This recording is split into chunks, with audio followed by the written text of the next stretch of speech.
Hello, എല്ലാവർക്കും സുഖം തന്നെയല്ലേ? ഇന്നത്തെ സ്പെഷ്യൽ ഒരു അവൽ ചമ്മന്തിയാണ്. നല്ല അവൽ കിട്ടിയിട്ടുണ്ട്. ഇത് ഉപയോഗിച്ചാണ് ഇന്നത്തെ സ്പെഷ്യൽ. എന്നാൽ നമുക്ക് ചോറിനും ദോശയ്ക്കും ഇഡലിക്കും ഒക്കെ കഴിക്കാൻ പറ്റിയ നല്ല സ്പെഷ്യലായിട്ടുള്ളൊരു അവൽ ചമ്മന്തി തയ്യാറാക്കിയാലോ? ഈ ചമ്മന്തി തയ്യാറാക്കാൻ വളരെ കുറച്ച് ഇൻഗ്രീഡിയൻസ് മതി. ഞാനിവിടെ 1 കപ്പ് അവൽ എടുത്തിട്ടുണ്ട്. ഇതോടൊപ്പം വേണ്ടത് 5-6 വറ്റൽമുളക്, 3 കറിവേപ്പില തണ്ടോടുകൂടി എടുത്തിട്ടുണ്ട്, തേങ്ങ 2 ടേബിൾ സ്പൂണ്, ഇഞ്ചി 1 ടേബിൾ സ്പൂൺ. പിന്നെ ഇതിൻ്റെ കൂടെ വേണ്ടത് ജീരകം 1 ടീസ്പൂണ്, ഉപ്പ് 1/2 ടീസ്പൂണ്, കായം 1/2 ടീസ്പൂണ്, പുളി 1/4 ടീസ്പൂൺ. ഇനി നമുക്ക് അവൽ ചമ്മന്തി തയ്യാറാക്കാം. പാൻ ഒന്ന് ചൂടായി വരുമ്പോൾ 1 കപ്പ് അവൽ നമുക്കൊന്ന് വറുത്തെടുക്കാം. ഇത് നന്നായിട്ടൊന്ന് വറവാവുന്ന വരെ നമുക്കൊന്ന് ഇളക്കിക്കൊണ്ടിരിക്കാം.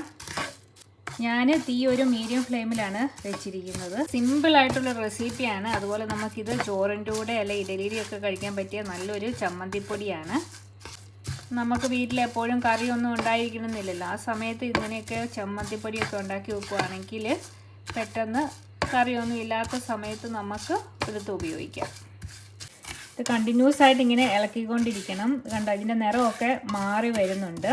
ഇതാണ് ഇതിൻ്റെ പാകം. അവലിൻ്റെ കളറൊക്കെ മാറി ഇത് നല്ല പാകമായിട്ട് കിട്ടിയിട്ടുണ്ട്. ഇത് കഴിക്കുമ്പോൾ നല്ല മൊരിന്നിരിക്കും. അതാണ് ഇതിൻ്റെ പാകം.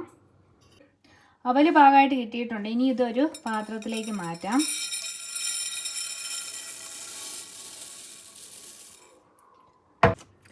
ഇനി അതേ പാനിലേക്ക് നമുക്ക് 1 ടേബിൾ സ്പൂൺ ഇഞ്ചിയും 2 ടേബിൾ സ്പൂൺ തേങ്ങയും ചേർത്ത് കൊടുക്കാം. ഇനി നമുക്ക് ചെറുതായിട്ടൊന്ന് വറുത്തെടുക്കാം.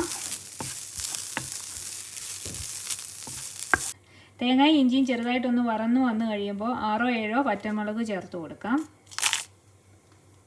ഇനി ഇതിലേക്ക് 1 ടീസ്പൂൺ ജീരകം ചേർക്കാം. ഇതിൻ്റെ കൂടെ ഇനി 1/4 ടീസ്പൂൺ വാളംപുളി ചേർക്കാം. ഇനി 3 തണ്ട് കറിവേപ്പില. ഇതെല്ലാം കൂടെ ചേർത്ത് നമുക്കൊന്ന് വറുത്തെടുക്കാം.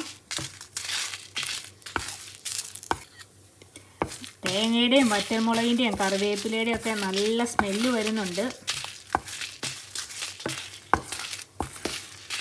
നല്ല സിമ്പിളായിട്ടുള്ള റെസിപ്പിയാണ്. എല്ലാവർക്കും ഉണ്ടാക്കാൻ പറ്റിയൊരു റെസിപ്പിയാണ് ഇത് കേട്ടോ. ഇതിപ്പോൾ ഏകദേശം ആയി വരുന്നുണ്ട്. ഒരു കുറച്ച് സമയം കൂടെ നമുക്ക് ഒന്ന് വറുത്തെടുക്കാം. ഇപ്പോൾ എല്ലാം നന്നായിട്ട് പാകമായിട്ട് കിട്ടിയിട്ടുണ്ട്. ഇനി ഇത് നമുക്ക് തീയെന്നെടുത്ത് മാറ്റാം. ഇനി വറുത്തെടുത്ത ഇൻഗ്രീഡിയൻസ് എല്ലാം കൂടെ മിക്സിയുടെ ജാറിലേക്ക് ഇട്ട് നമുക്കൊന്ന് പൊടിച്ചെടുക്കാം. നമുക്ക് അവലിട്ട് കൊടുക്കാം. ഇനി നമുക്ക് വറുത്തെടുത്ത തേങ്ങയും വറ്റൽമുളകും ഇഞ്ചിയും കൂടെ ചേർക്കാം. ഇനി ഇതിലേക്ക് 1/2 ടീസ്പൂൺ കായവും 1/2 ടീസ്പൂൺ ഉപ്പും ചേർത്ത് കൊടുക്കാം. ഇനി ഇതെല്ലാം കൂടെ നമുക്ക് മിക്സിയിൽ അടിച്ചെടുക്കാം. നമ്മുടെ ഇൻഗ്രീഡിയൻസ് എല്ലാം കൂടെ മിക്സിയിൽ അടിച്ചെടുത്തപ്പോഴത്തേക്കും ഈ പരുവത്തിൽ കിട്ടിയിട്ടുണ്ട്. നല്ല സ്മെല്ലൊക്കെ വരുന്നുണ്ട്. ഇനി ഇത് ഒന്ന് ടേസ്റ്റ് ചെയ്ത് നോക്കിയിട്ട് ഞാൻ പറയാം എങ്ങനെയുണ്ടെന്ന്.